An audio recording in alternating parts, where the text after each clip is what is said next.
यह कहानी बहुत महत्वपूर्ण है हर उस व्यक्ति के लिए जो व्यक्ति अपनी जिंदगी में एक अच्छा मुकाम हासिल करना चाहता है।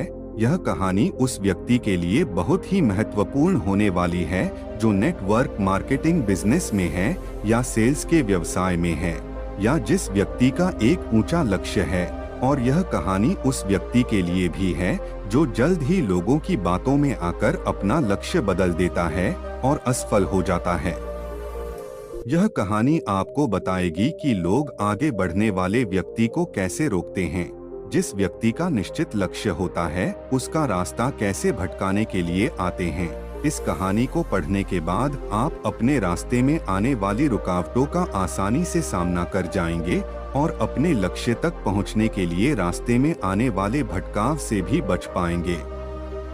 यह कहानी आपको बताएगी कि जब आप अपनी सफलता के लिए आगे बढ़ते हैं तो रास्ता भटकाने वाले कैसे आपके लक्ष्य के प्रति भ्रमित करते हैं।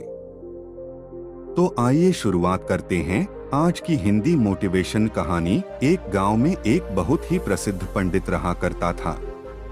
उस पंडित का नाम श्याम था। वह पंडित जिस गांव में रहता था वह उस गांव के प्रसिद्ध मंदिर पर पूजा करता था और सभी शादियां व सभी धार्मिक कार्य वही पंडित कराता था।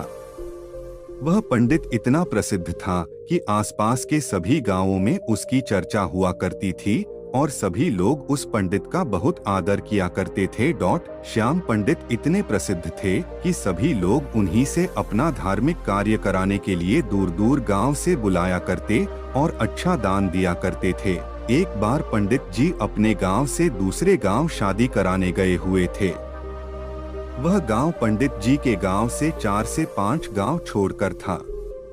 पंडित जी जब शादी कराने के बाद वहां से लौट रहे थे तो उन्हें एक बकरी भेंट स्वरूप दी गई। जब पंडित जी बकरी को लेकर लौट रहे थे तो वह पैदल पैदल अपने रास्ते बकरी को लेकर धीरे धीरे आ रहे थे क्योंकि उनका गांव 4 गांव के बाद था।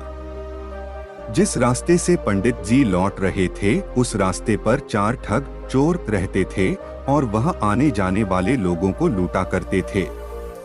जब उन 4 ठगों ने पंडित जी को देखा तो बोलने लगे, आज तो सुबह से कोई नहीं मिला है और हमारे खाने पीने की व्यवस्था भी नहीं हुई। चलो आज पंडित जी को ही लूट लेते हैं, इनसे ये बकरी चुरा लेते हैं। लेकिन उनमें से एक ठग बोलता है, अगर पंडित जी को मारा पीटा तो सारे गांव वाले हमें छोड़ेंगे नहीं और हमें बहुत पाप लगेगा। तो ठग एक नई तरकीब निकालते हैं पंडित जी से बकरी छुड़ाने की और चारों ठग अपने अपने काम पर लग जाते हैं।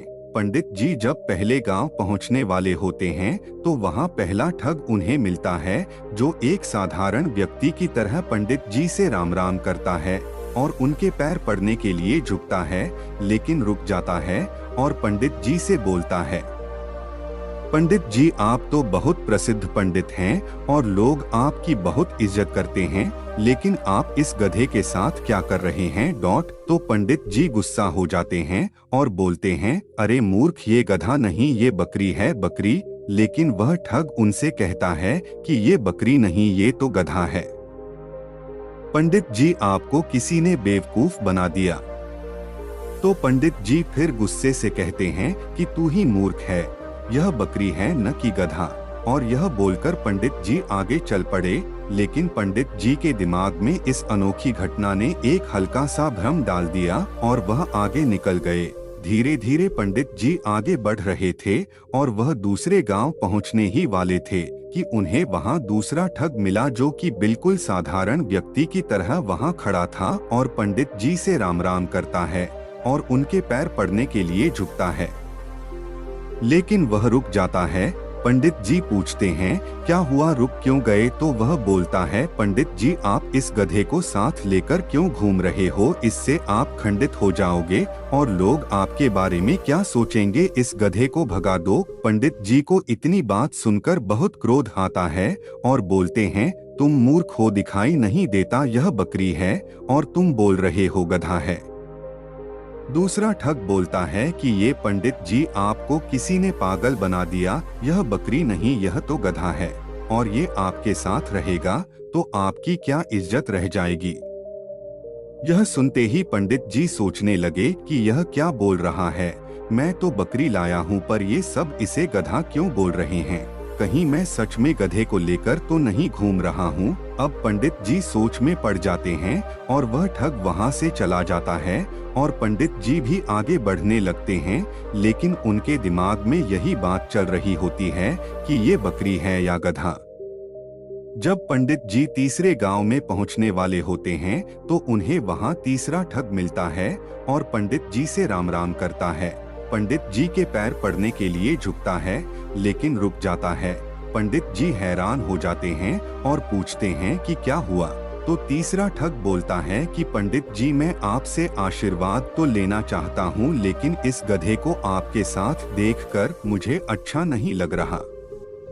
लोग आपको इतना मानते हैं, आपसे पूजा कराते हैं, लेकिन लोग आपको इस गधे के साथ देखेंगे तो क्या सोचेंगे। इतनी बात सुनकर पंडित जी कहते हैं कि मैं इस गधे को गांव के बाहर छोड़ने जा रहा हूं। मुझे रास्ते में दयनीय हालत में मिला था और पंडित जी वहां से निकल जाते हैं। कुछ लोगों की बातों में आकर पंडित जी का विश्वास खुद से उठ जाता है। उन्हें लगता है कि लोग सही बोल रहे हैं और मैं गलत हूँ, लेकिन फिर सोचते हैं कि मैं सही हूँ। इसी तरह उनका विश्वास खुद पर से गिरने लगता है और सोचते हैं कि मैं अपने गांव पहुंचने वाला हूं। अगर ये बकरी नहीं हुई और गधा हुआ तो लोग मेरे बारे में क्या सोचेंगे। यही सोचते सोचते पंडित जी चौथे गांव पहुंचने वाले होते हैं कि उन्हें चौथा ठग मिलता है और पंडित जी से राम राम करता है और पैर पड़ने के लिए झुकता है, लेकिन रुक जाता है। तो पंडित जी पूछते हैं क्या हुआ। तो वह ठग पंडित जी से बोलता है, पंडित जी बाकी सब तो ठीक है, आप इस गधे को साथ में लेकर क्यों घूम रहे हो। तो पंडित जी कहते हैं कि मैं इस गधे को गांव के बाहर छोड़ने वाला था। तो वह ठग बोलता है कि पंडित जी, यह गधा आपको शोभा नहीं देता, लोग क्या सोचेंगे आपके साथ यह गधा देखकर। आप इसे मुझे दे दीजिए, मैं इसे बाहर छोड़ आऊंगा। तो पंडित जी अपने आप पर विश्वास को खो देते हैं और उस बकरी को गधा समझकर उस ठग को दे देते हैं और अपनी बकरी को छोड़कर आ जाते हैं। और उन चारों ठगों की यह तरकीब काम कर जाती है और वह पंडित जी से बकरी छुड़ा लेते हैं और उसे बेचकर पैसा कमा लेते हैं। इसी तरह हमारे आसपास भी हमारा रास्ता भटकाने के लिए बहुत सारे ठग जरूर मिलेंगे जो हमारा रास्ता भटकाना चाहते हैं। उनसे बचकर और खुद पर विश्वास रखना होगा, तभी हम अपने लक्ष्य को पा सकते हैं। सीख, इस कहानी से हमें कई सारी सीखने को मिलती हैं, जिनसे हम अपनी सफलता का जल्द से जल्द पा सकते हैं।